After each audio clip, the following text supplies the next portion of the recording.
Okay, welcome everybody to our October TELedvisors webinar. Really excited to be hosting this one with some fantastic colleagues from Deakin University. So this one is called Human-Led Tech-Empowered Evaluating Educational AI Tools for Impact. Um, so welcome.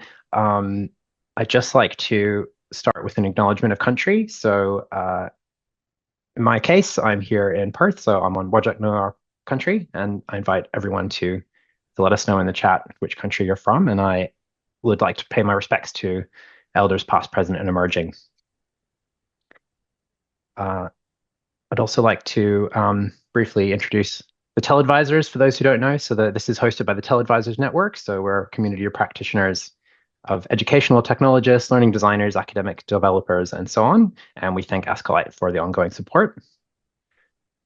And I'm just going to jump back to introduce our wonderful guests after I do a tiny bit of housekeeping. I forgot to say that if you've got any questions, please pop them in the chat. We'll be looking at them as we go along. And also there'll be some time for questions at the end. Just a note that any AI meeting agents are not allowed.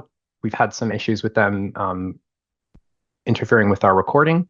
So yeah, if we get any requests for that, we'll be booking those. Otherwise, I think we're ready to go. So it's my great. Oh, any questions? Oh, also, please keep your mic muted just during the presentation part as well. And yeah, it's my great pleasure to introduce our speakers. So we've got Joan Sutherland, who is a senior education developer, and we've got Nicholas English, who is a digital learning developer, both from Deakin. And I first heard about this work at the Theta conference earlier this year. It was really very exciting, and so I'm really pleased that we're able to share more information about this work that they've been doing in our webinar today. So I'll hand over to Joan and Nicholas. Thank you very much. Thanks for that, Anthony, and for that introduction. As Anthony said, my name is Joan Sutherland, and I'm a senior developer in the digital learning team at Deakin. And what does that mean? It means I lead different strategic projects and integrate technology specifically for teaching and learning. And I've led the work on the tool evaluation process. And I also have my colleague, Nick. Nick, did you want to do a quick intro? No. No, let's everybody get to the substance. Okay. This is brief bio. So for this presentation, we encourage you to join this Mentimeter. The link's in the chat. And Nick, if you can add that to the chat, that would be great. So today what we're going to cover is why do we need a process? What steps have we taken to get there? How are we evaluating tools? How is this a human-centered approach? And what we've learned so far. As Anthony said, we presented this at the Theta conference earlier this year, and it's received a lot of interest and a lot of requests to collaborate. And we've done a couple of collaborations with different institutions, just sharing knowledge along the way. And I'll share with you what's next as well. So just to get started, just to understand you and your institution, do you know which digital tools you can use in your institution? Yes or no? And when we say, do you know you can use from a privacy security perspective, I'll give you a moment to answer.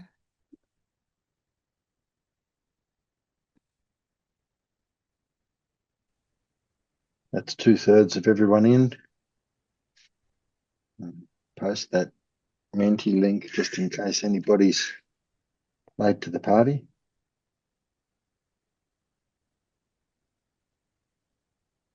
We're not tracking this as well, so just so you know, it's not aligned to yourselves. We're not disclosing any information with this. This is just to generate discussion. Okay, so the majority of people know which tools you can use, which is great. So then as a follow-up question, do you know which AI-enabled tools you use? Now, we know within a lot of tools there are AI-enabled features. Do you know which of those tools you can use? And of those tools that you have in your suite, do you know which ones have AI features in them and whether or not they're enabled? Yeah.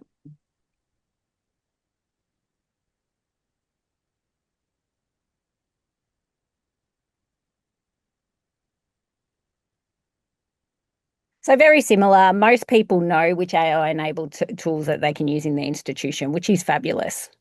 So this work actually was generated from uh, 2019 actually, when we said, okay, from a teaching and learning lens, when you're actually go into do something, do you know which tools you're allowed to use? So that is enabled by the institution from a cybersecurity perspective, a privacy perspective, all the I's dotted and all the T's crossed. And of the tools that you know that you can use, do you equally know which tools you can't use and the reasons why you can't use them? More often than not, there's a number of different tools that are enabled within the institution. You may be aware of those tools. However, there's also tools that go via an evaluation, let's say, or they get cut off at the knees for a reason, unbeknownst by the wider community. So this work really stemmed out of how do we know which tools we can use, and equally, how do we know which tools have been evaluated and why they're actually not allowed to be used in the institution. So the end output of the what, but also the why behind it. And this is what's driven this work here at Deakin. So before I delve into it, I'd just like to throw the floor open. Is there anything in particular you want to know about our approach to tool evaluation? So I ensure we cover it throughout this process. I'll just give you one moment.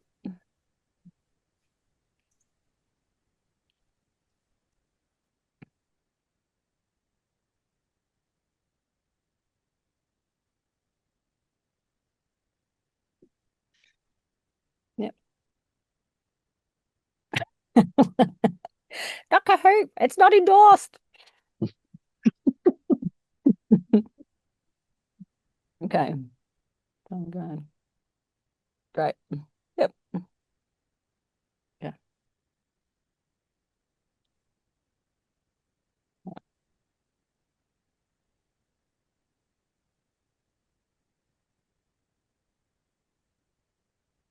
Okay. Great. Some great things there. And we'll be covering off on most of these components, and I'll loop back to it at the end as well. So thank you. Okay. So let's address the why. So there's a number of different reasons why we've initiated this. Again, it was the why behind it, but now more than ever, we're seeing that there's AI-enabled features within tools themselves, and there's also AI tools. So most people are getting directly hit via their emails or via their LinkedIns through vendors and saying, oh, here, I'll give you a free trial for this trimester. And then what happens at the end of that trimester? Are people integrated into their curriculum? We know that it's really hard to take it out of it at that space. But how do we streamline this process? So we know with that AI integration, how do we make sure that all our I's are dotted and all our T's crossed? We also know there's workflow diversity across the institution. So going back to one of the points, who's actually involved in the evaluation process, we've got a more standardized process, because too many hands in the pie means that there's too much diversity, and we really want a streamlined approach which minimizes the time it takes for this process. There was also, we recognise that there's a lot of duplication. So if we're doing an evaluation, the faculties are doing an evaluation, infrastructure and digital are doing the evaluation. Whilst we might do it all differently, there are components that will end up with perhaps the same result, but also differentiating views on it. So how do we avoid that duplication and make sure that there's alignment to strategic goals? Because we know there's a lot of innovation that happens at the ground level, but how do we make sure that it's strategic and sustainable? It's now more than ever, it's really crucial around that sustainability aspect, not just from a cost perspective, but also who's actually managing it throughout. At the THETA conference earlier this year, it was recognised that there were some great initiatives that started with AI a couple of years ago, but some have dwindled out because the sustainability focus wasn't there at the beginning as well. So how do we actually align that to strategic objectives so we know that there's longevity in our processes as well? We also recognise that there were security risks. So obviously, if someone's just implementing a tool within their suite, there's security risks that come with that. And our cybersecurity team is very diligent and acknowledge that there are risks. So how do we actually put it through that process? Also, privacy impact assessment. Where is the data going and how are we actually managing that process? We also recognise that there's a lot of manual processes. So how can we minimize the time or condense the time, not have as many manual processes, but maintain that human oversight, because that's the critical component of this evaluation process, is not just letting a bot do it all. However, there's the human oversight that comes alongside of it. The other component was transparency. So as I mentioned earlier, how many of you know what tools have not been endorsed and the why behind it? Similarly, of the tools that you can use, do you know why that's been selected and what it's actually aligned to? So we knew that there was a lot of information in people's inboxes, in people's teams, in sites that people didn't necessarily have access to. But how do we lift that transparency, that it's not so sensitive, the information, that not everyone can have access to it? So we wanted to lift that transparency and give that transparency to the end user throughout the university. And we also know that there's subjective views. So what that means, I'm a Mac user, someone else is a PC user. We know that there's subjectivity that comes into this. And what we want to do is mitigate as much bias as possible. And that's why we want a streamlined process. So we're not doing it through our preferences, but a set of criteria that we can align to. So as I mentioned, it started in 2019 where we aligned to Diana Laurelard's framework, and we aligned to this framework because it made sense from a teaching and learning lens. It was a framework that was known to teaching and learning teams, so they know what knowledge acquisition is, they know what collaboration is, etc. And what they could do then is that they could go into that activity type, let's say knowledge acquisition, and they can see the tools that we have available. Okay, so what was missing was someone wanted to say, okay, what collaboration tools have I got, and not knowing around the collaboration. And what this does is put the pedagogy at the forefront and then align the tools so they're aligned to what it can achieve. And you can see in this Sankey diagram here, knowledge acquisition, things span out to a number of different tools, but likewise, let's say Cloud Deakin, it aligns to a number of different activity types, because we know tools don't just do one thing, and we want to leverage as many features as we can. So this is a live site. You can actually go into it. When you click into the different tools, what we actually have in here is just a high level. We don't want to duplicate information that's out there. There's a number of different great resources with the vendors themselves, and we want to give people information so they know where to go. So we're not duplicating. We want to tell people where they can go and why they can use it. So in this instance, I didn't even realize Mentimeter. I'm using Mentimeter and the AI elements here. So it actually goes through the actual AI elements rather than us recreating videos or resources. We link to the actual the vendors themselves, because what that does is give transparency. They're updating their resources. We don't have that manual overhead. Within this page as well, it also gives them use cases, how they can actually use it in their practice. And those use cases have come directly from faculties, directly from people on the ground. It was a large piece of work at the time. This is the end product. It started off as a Word document and a PDF, and then it was iterated upon. So it wasn't built in a day, but it's something that we're proud of, so then people know where to go for the information. So feel free to use that link, which we can pop in the chat as well. So that's where the tools sit, and that's knowing what tools there are. But there's the evaluation process. So we were at that. We had the end product, but what we needed to say is, okay, how did we evaluate these tools? We wanted to lift transparency. What did we do in order to achieve this output? That output looks great, but what did we do under the hood? So how did we develop this tool evaluation process? And I'll hand over to Nick to talk to this. Thanks, everybody. Thanks, Joan. So, the steps are fairly clear and outlined everywhere, and apparent in the slide, by trying to map the current processes, because there were multiple, many fractured and incomplete, and travelled, like paths through the scrub. There were many a different way, and there continues to be. We're still rounding these up. Okay, and having done some of that, a lot of that work, we are looking at where the gaps in the alignments were. So things like making sure there were triggers for cyber, for copyright, for privacy, and capturing what the key elements that people needed to make, key elements that people required for determining whether this tool was useful. Because quite often people come to you with solutions rather than problems. Okay.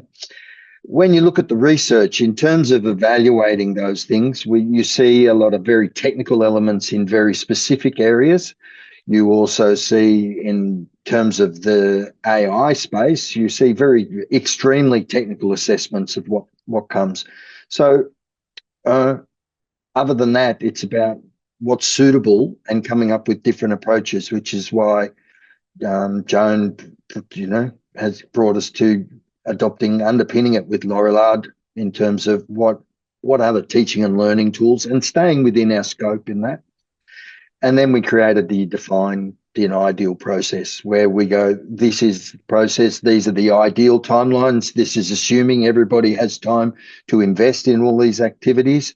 Okay, and now we're coming back to the dealing with reality, where some things happen quickly, some things have to happen faster than others, some things require more work. So, how do you go from edge case to the mainstream decision making in that, and how do you keep in the alignment of the requirements of your tool evaluation? What are the key questions?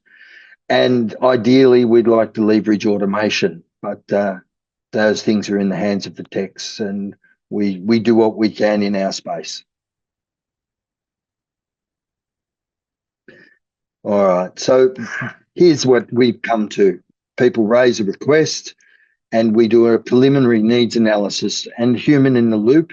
That needs analysis comes from not asking the user to continue to filling in more forms with information they don't know, but we actually run an interview with them and we populate those answers based on their responses. Okay, that gives us enough information to go out and examine what's out in the broader world and to see if we can actually get closer to the problem rather than just aligning with the solution. Okay, if it's approved, which is where it will be, we then move into and get support for pilot and testing, and on the basis of that, we can proceed to evaluation and recommendations, and then, of course, the implementation process. Now, so this is the ideal process. There are some things go along part of that way, part of that journey. Everything goes basically through that up until the first approval point. Recent examples involve very specific teaching and learning tools that did touch on a whole range of elements, requirements elsewhere, but it was quite specific. So it was a much shorter journey, but other embraces, they sometimes other exercises take a longer time. Thanks, Joan. Thanks. The other thing to highlight here is what we haven't been great at in the past is around evaluation for license renewal, where, an invoice comes in, people renew it. And so what are the parameters that we set? What's the success criteria? So it really pushes the information up front. So what is the success criteria that we need to say, is this doing the job as it was originally intended for? So I'm sure there's many tools in your institutions that are exactly like that. There's legacy items. So how do we actually make sure they're doing what they were intended to do? And that's a really critical component of this work as well.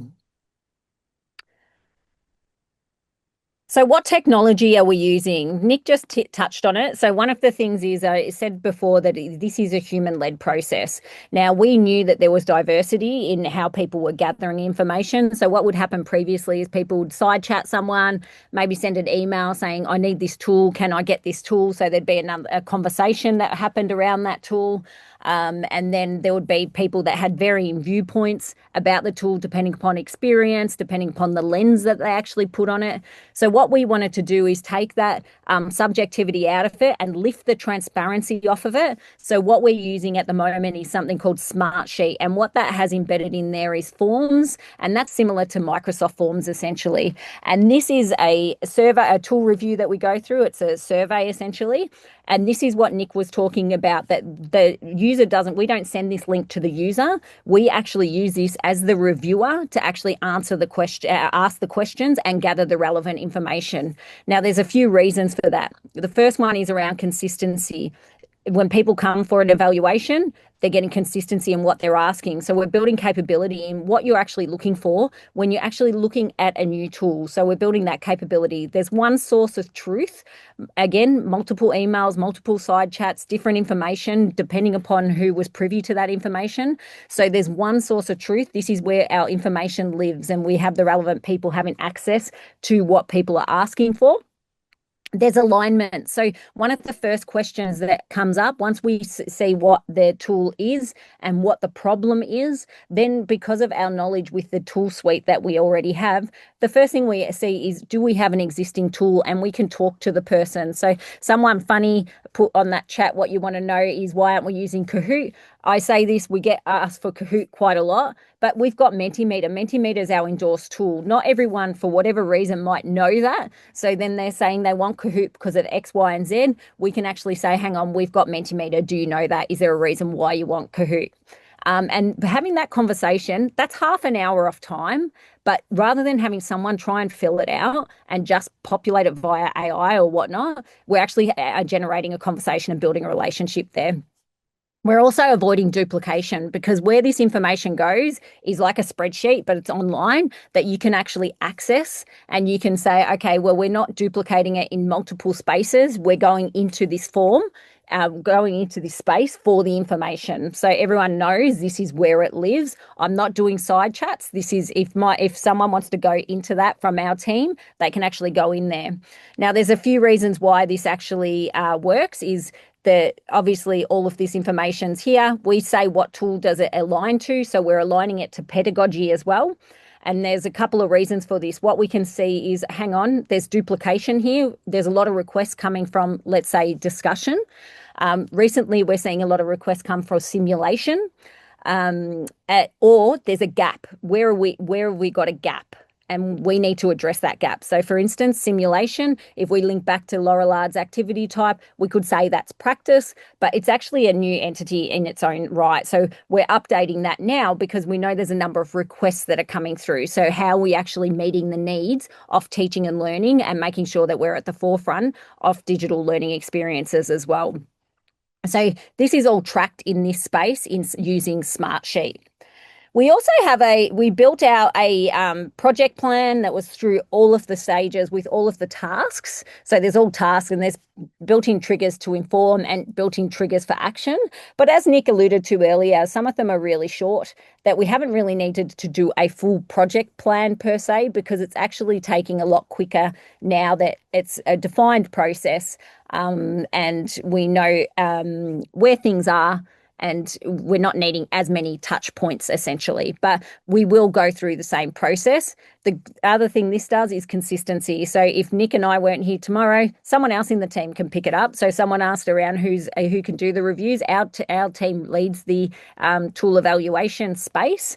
So anyone could use this format and you're getting the same experience.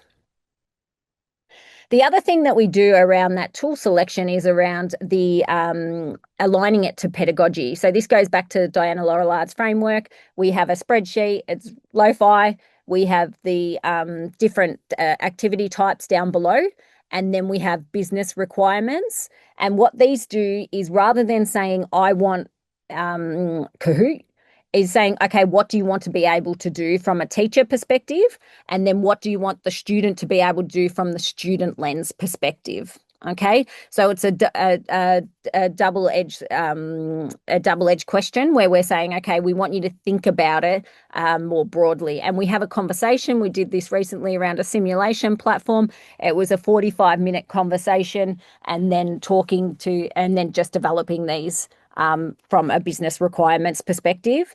And then on the next layer of that, for every business requirement, there's functional requirements. This used to take a lot of time. However, now with the beautiful Copilot, it doesn't take as long, because you can train it with your business requirements and how you actually work and what parameters you want to actually give it. So it's not as lengthy as it used to be. Pre-AI, it was a lot more intensive, because you'd actually have to create it from scratch. However, now you've got a Copilot that can assist you.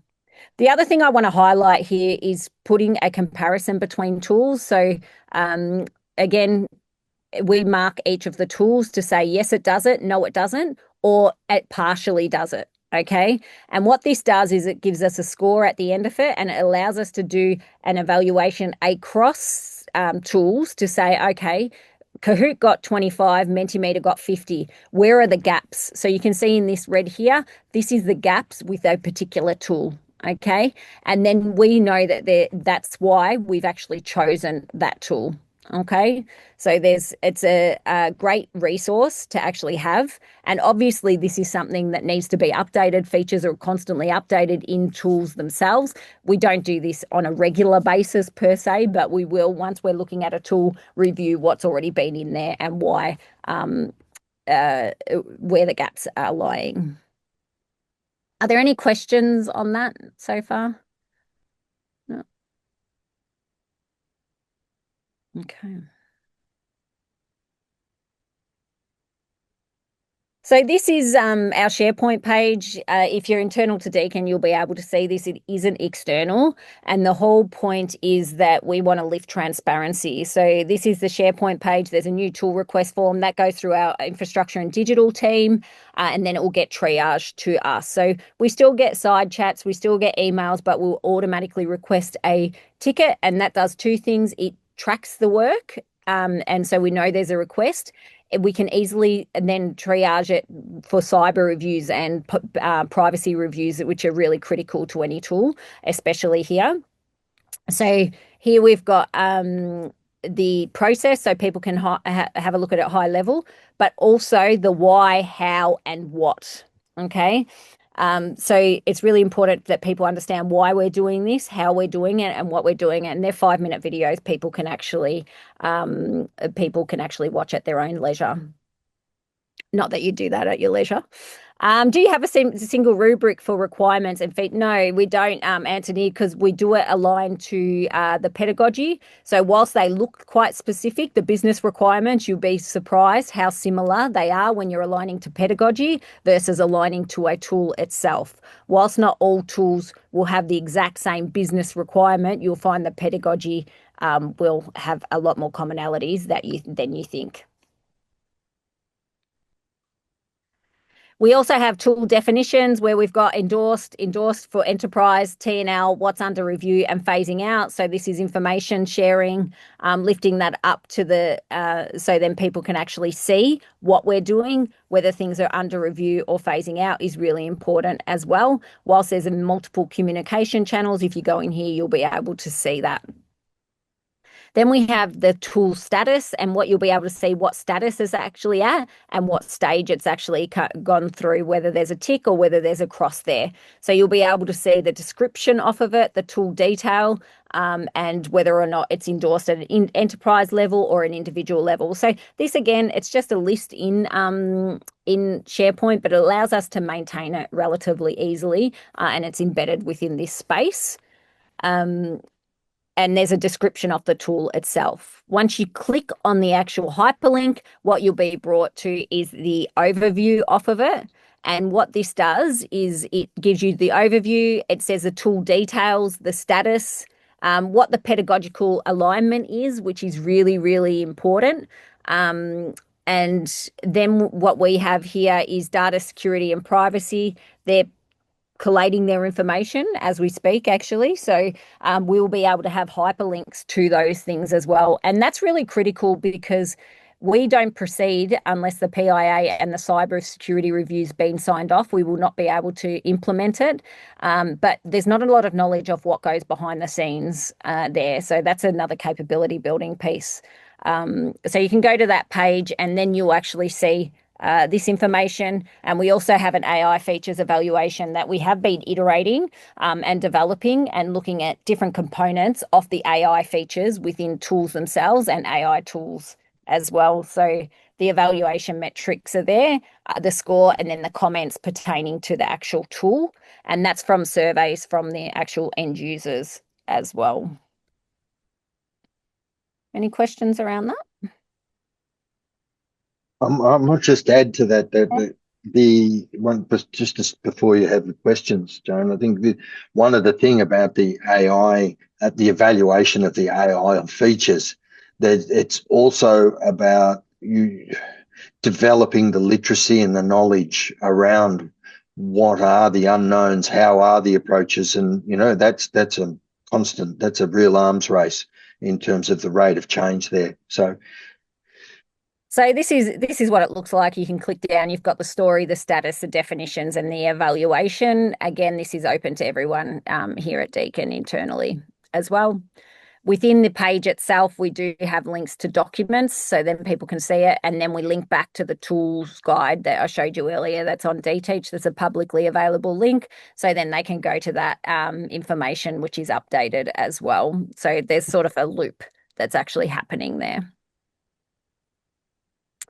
And going back to what Nick mentioned just then, it's around also the building the capability around like language in AI tools, and we're in the process of implementing Cogniti, for instance, and we're using language that's consistent across tools. So it doesn't matter what tool if you've got an LLM driven agent, temperature is still the same, system message or prompt is still the same, and the same is true for some language that we did research on to say, okay, what's already out there in this space. And there was a lot of tech side of things around, okay, transparency and clarity, accuracy, and different tech ways of assessing it, but we wanted to put the human lens on it. And that's what we've done in this space, is say, okay, we've got these components and we've got a bar graph with the tool on the left-hand side, and what that's giving information on is around transparency, around clarity, and around accuracy. So then what the idea of this is for people to have that human judgment. They can choose if transparency is really important to them or usability is more important to them. They can see at a snapshot where that sort of lies on a bar graph. So we're playing with this to get the feedback, and we'll continue to iterate it to make sure it's useful and meaningful for the end users, for who this is intended for as well. The other thing we're conscious of is maintaining. So we don't want to have multiple places with information, and that's why we're trying to embed as much as we can so we can update one source of truth, and that for us at the moment is Smartsheet and embedding within Microsoft as well. Now, our human-centered evaluation, so how we get to those numbers and how we get to, going through those stages and recommendations, is through end-user evaluation. So it's all human-centered. The first component we look at is the context on which it's being adopted.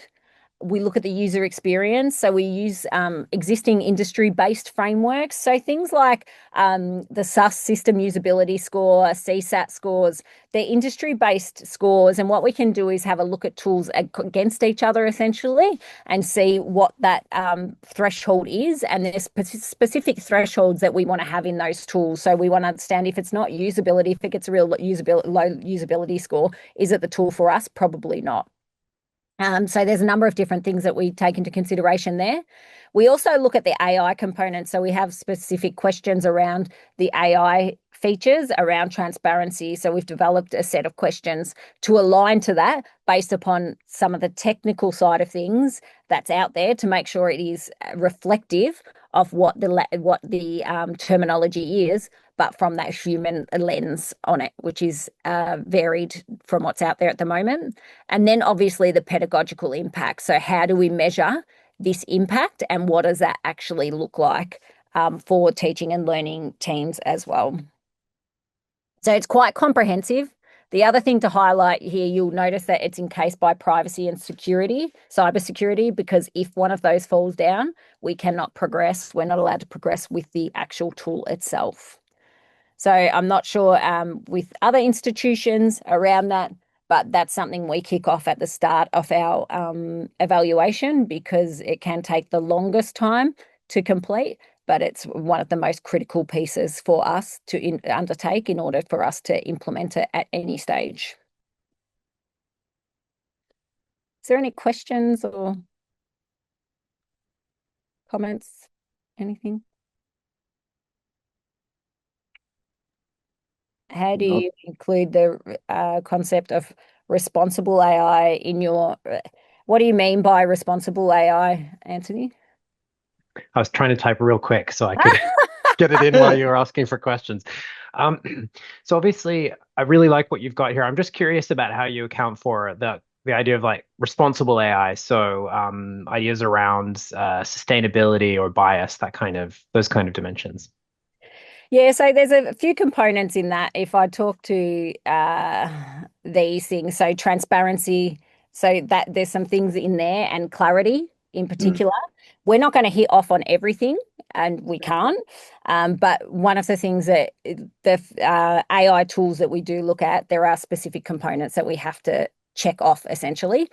These are the parameters that we've got at the moment, but they've also got to be strategically aligned. So when you're talking about the ethical side, the sustainability side, for us, it's around data privacy and cybersecurity as well. Like that's a huge mm, component. So for us to get anything even remotely endorsed in the AI space in particular, there's a lot of checks and balances that we go through, and there's a lot of teams that contribute to that. So that's where time comes into play as well. So it won't be a yeah. matter of just, saying that it's a real tick and flick. Mm. It's getting expertise across the area. There's not I think that, sustainability comes, there's a number of components that come in yeah, sustainability. So yeah. responsible AI is a very big definition, and then Mm, refining that. But for us, there's these components, but everything else that comes into it around cyber privacy, and that includes some sustainability aspects as well. mm. Yeah, we did. There's also there's the broader institutional Gen AI framework, and the at the moment, I'd probably argue that the responsibility in the AI space is purely a concept. It's not actually a practice anywhere. When you look at how the tools exist, and anybody who talks about sustainability is talking of, in terms of Gen AI, is probably on the same railroad to green coal.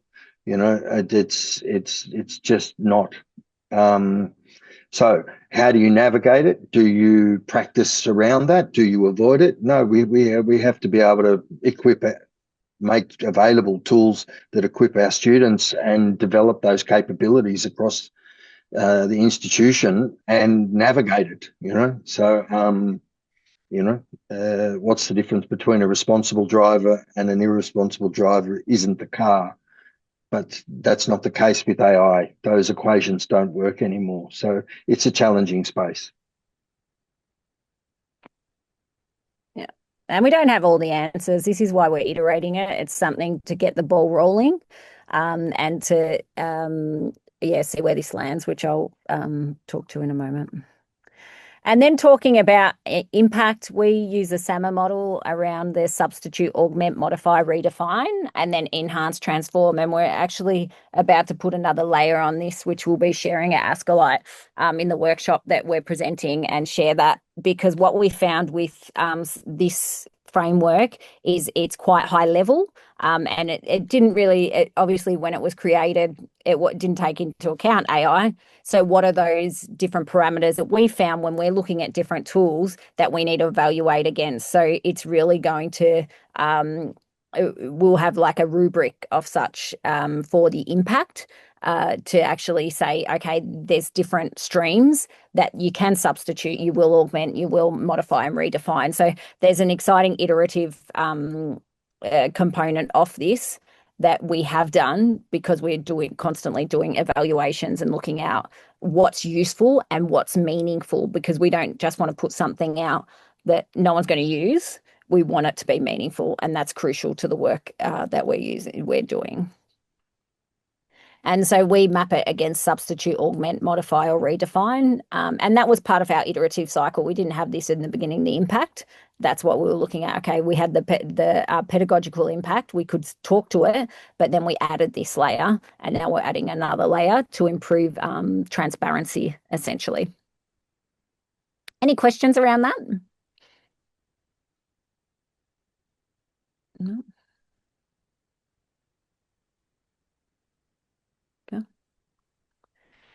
So what have we learned so far, Nick? There's been a lot that we've learned so far. I think the biggest learning is it's been an iterative development, and we didn't build it all at once. We have also learned that there's a critical need for this, especially aligning strategically moving forward as well. Like, budgets are coming more constrained. We want alignment in our enterprise architecture. Why do we have multiple tools doing the same thing? We learned that it doesn't need to be overly complex as well, that sometimes that we can overcomplicate things and it doesn't need to be too complicated. We can really streamline the approach. And I showed you that detailed project plan that we had initially at that high level. There's a number of tasks under that. We've really streamlined that process because it doesn't need to be that in depth, essentially, but it is there if someone needs it. So just making sure that, we're learning along the way and we're iterating along the way and getting feedback from people versus just making it up ourselves and saying, we think this is best. We want to get feedback. So I push out to people, we've got a survey at the moment and just asking people to fill that out because we know notoriously it's hard to get people to give feedback. But it's really important that we make it meaningful for the end user. And that's why we seek feedback and we will continue to do that and we'll continue to iterate because otherwise it's just our voices being heard. Nick, did you want to add anything else to that? Yeah, I guess the automating it and would definitely automating the whole process from within a whole digital interface would make a big difference. At the moment, we've still got to use fractured services because we don't have the capacity to build a fully fledged integrated server SharePoint space and other things like our help request system. ServiceNow doesn't offer us those sorts of features. So means we have to move through a SharePoint mediated experience, and that's why we can actually go off and make use of tools like smart sheets, which actually allows us to create something meaningful to our user base, because this is a process where you don't just build it and they will come. It's about developing it and clarifying it, and it does manage expectations, and it also starts to help frame the conversations so people have those better idea about what it is that they need to make their case. And it's great. We are having people refer the process to us, sometimes for good reasons, sometimes because they're, any port in the storm, we're working. That's it. It's so it's always evolving. The time frame. When is the tool coming? I know. I'm just looking at Colin's question. That's depending on which piece of string you brought to the conversation, Colin. How long does it take? Is it a industry specific tool in the context of a specific teaching and learning process with a very explicit function, or is it something that should be adopted broadways or more broadly across a discipline or across disciplines? Look, where you can see the shortcuts in Joan's screen there with smart sheets is sort of a bit of an edge case across a few areas. But Miro has now become an enterprise default setting for so many of us for so many good reasons. So that's it. Can I ask, what do you mean by that, Colin? Like, what discussions about guidance on what? Is it time frame? Sorry, yeah, that was probably it's a hard thing to articulate. I really like the way that you sort of have the status maps and there's so much information about where all of the different tools are at the different phases of evaluation, which I've just never seen anywhere before.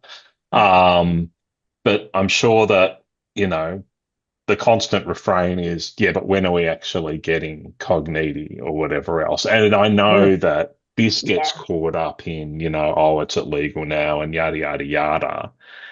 But have you sort of had discussions or thoughts about whether there's value in putting due in March 2026 or any kind of information like Put that in the survey. That's great feedback. And 100%. That's a great. I've already filled out the survey, so it's too late. That's great feedback for that expectation of when it's actually coming, and that's from the comms, because there's different layers, right? This is the source of truth. that we're trying to do from the evaluation side, but then there's the comms side of things. So I definitely think that would be a great addition at the higher level. It is down the granular level, but not expected. So great feedback. I think so we can definitely do that. That's an easy one. I think it's just to follow there. There's also the aspect of that initial interrogation of the request in terms of establishing, and you're dealing with the specific user around the requester around a particular tool, and you've opened up communications, and you can give some idea at that stage. But in terms of documenting it, it's hard to make promises though as well. So once we say yes, we're getting it though, we could do that. Yeah, we hope. Penny, any evaluation arising from what people actually choose to use, e.g. an audit? No, we haven't done an audit through the LMS. We really want people we're building capability to build the knowledge that you have to come through some evaluation. And we've recently done one around simulations, and people are like, what do you mean a cybersecurity review? What's the impact? So it's a really big capability building piece. That would be really proactive in seeing what people actually use. I'd be pretty scared, I think. Might open up Pandora's box, but it's definitely a great suggestion for us. We've got people coming to that process at the moment, so we're not doing that, but something that we could look at in the future. And auditing an LMS is, that's like turning over rocks on the beach. Most of them have exactly what you expect. A few selections of rock hoppers, of sand hoppers, and sand, and maybe a crab, and then one you're going to open up, and God knows what's underneath there. It's refining the process, getting adoption are the initial points. The tech debt that exists in terms of how many different systems are being used and for different purposes. And, one faculty has this tool to do A, B, C, and the will teams are doing something over here and another faculty's. So before you go into the swamp that is the LMS, there's a lot of other stuff on the savannah to hunt. So Anthony, how often do you refresh the evaluations for tools? Now, again, this is where success criteria is really crucial, is understanding that at the very beginning. It's notoriously done poorly. So how do we actually front load that? So if you haven't done the success criteria, it's really hard to do it on an annual basis. But on the tools that the product owners own in the teaching and learning space, that's what we do, is because we need to actually have that success criteria. And that's why we bang on about this as well, because in the recommendations, it does have success criteria, and that needs to be built in. Similar thing, Cogniti we're implementing at the moment. We're working with our users to say, okay, what does success look like? Yes, we've got these reporting parameters. That's one component. What, as an institution, are we happy with? What does the end user want from a teaching and learning lens? And that's where that evaluation of that pedagogical side of things, that what is that impact that we want to see? Otherwise, why are we actually doing it? Obviously, there's a cost, there's an overhead, there's a consultation, there's so many overheads. So what does success look like? And that's where we define it. If it's clearly defined, then we can do it regularly, but on an annual basis prior to renewal. There's a lot that goes behind that no one sees, and that's what we're trying to do in that space. And with those license renewal too, Anthony, we're still getting ourselves into that process of actually having that information triggered early enough come to us so that we can actually undertake this process, because they don't always, different areas just sign off on an approval or just say no, and the conversation never happens yet. So that's again a product of fractured systems and processes. So all we can do, we're getting good traction on awareness on how important this is, and we've had some key wins as well. Oh, sorry, Joan. Oh, no, that's fine. With that, I've put a QR screen on the screen and a Menti code. In our last presentation, we invited people to add as well. We've had some exciting developments that we will be kicking off a working group. And that if your information's on here, that will come via expression of interest. If you submit your details, I'll make sure that you get the email for that. And that's because what we've realized is there's so much need. There's a need for this, not necessarily the resources or the know-how behind it. So how do we actually join up the conversation and share this as a process for people, but also from, whilst this is a manual process for us, what is the next step in the sense of digitizing it? So actually putting it online, what Nick spoke to before, it is a manual process, but is there something that we could house at a space where we can actually have people go to and share this information? So we know it's worked so far, and then contribute to that working group. Obviously, it won't be hundreds of people. So if you want to be involved in that, please submit your details, and I will share the details next month, and we'll be sharing that at Ascolite as well.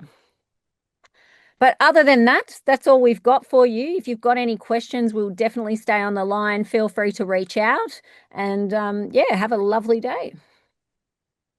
Thanks, everyone. That was fantastic, Nicholas and Joan. Thank you so much. You're welcome. We'll see if yeah, please, anyone does have a question, feel free to turn your mic on. Everyone's thinking, how do I do it now? No. Where's the mic? Who's Mike? I think